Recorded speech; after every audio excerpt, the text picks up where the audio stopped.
The next one, find the set of values of k for which the equation 2x square plus kx plus 2 equals 0 has real roots.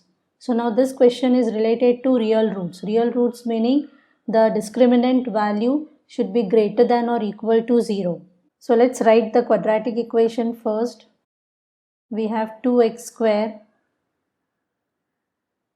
plus kx plus 2 equals 0. Comparing this with ax square plus bx plus c equals 0, we get a as 2, b as k and c as 2. Get the value of d.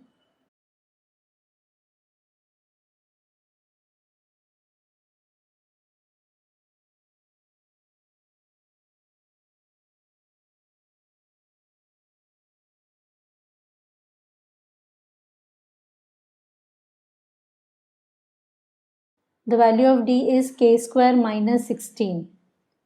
Now it is said that the equation has real roots. For real roots we have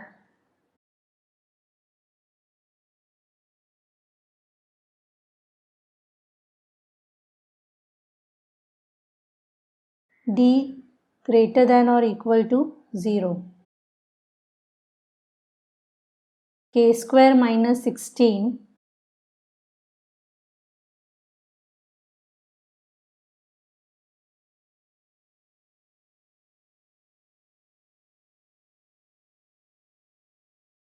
so k square is greater than or equal to 16.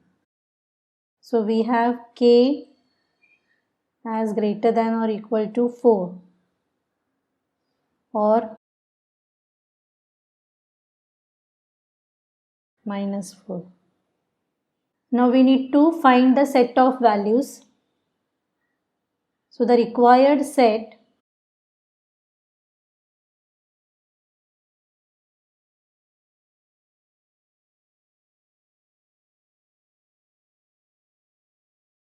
will be this.